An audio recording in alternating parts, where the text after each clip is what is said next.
Das Haus. Das Haus معنا یو کور.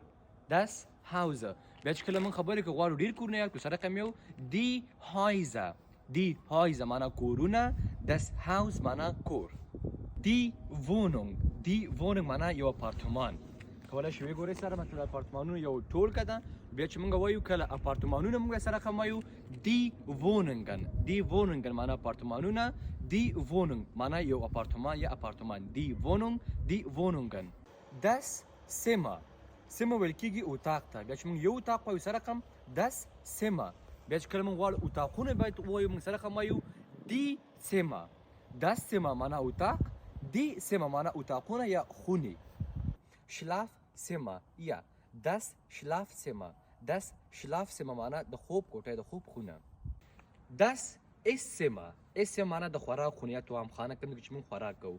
Das Esszimmer. Esszimmer. Das Esszimmer معنا د خوراک کوټه د خوراک خونه.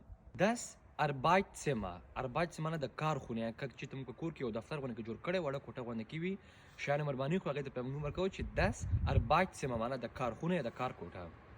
Das Wohnzimmer. Wohnzimmer معنا د کیناستو کوټه کې چې موږ کینو یا تلویزیون وی کیناستلو په خاطر باندې فامیل راټولېږي او په خاطر موږ وایو Das Wohnzimmer معنا د کیناستلو کوټه.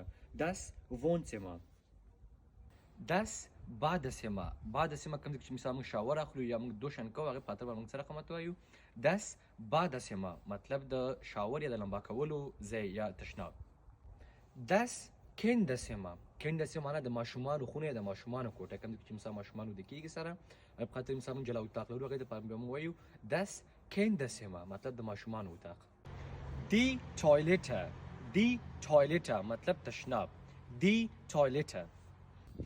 Die Terrasse. Terrasse ویل کېږي چت ته یا د بام سر هغه لپاره موږ چت سره هم استعمالوو. Die Terrasse. Die Garage. Garage مثلا ویل کېږي ګراج ته موږ پښتو کې ورته وایو مطلب د کور سره څنګ کې یو اضافي کوټه غونډه کې وي المان کې ټول کورونه کې شته دی. Die Garage. Die Küche. Die Küche معنا اشپزخانه کله چې مثلا موږ اشپزخانه بیا ډېرې وایو بیا Die Küchen ورته استعمالوو خو د یو لپاره Die Küche معنا اشپزخانه. Der Garten. Garten معنا باغچه.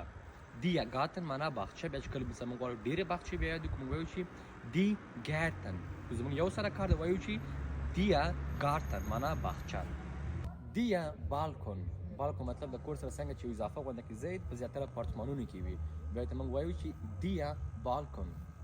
اوس په الماني ژبه کې د سره کوم ویلی شم چې زه په یو وړوکي ښار کې اوسېږم یا په غټ ښار کې یا په یو کلي کې اوسېږم چې داسې وایم چې Ich wohne in einer Kleinstadt مطلب زه په یو وړوکي ښار کې اوسېږم. Ich wohne in einer Kleinstadt.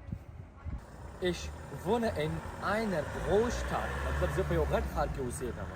Ich wohne in einer Großstadt. وایم چې زه په یو کلي کې اوسېږم سره کوم وایم چې Ich wohne im Dorf مطلب زه په کلي کې اوسېږم. Ich wohne im Dorf مطلب زه په کلي کې اوسېږم.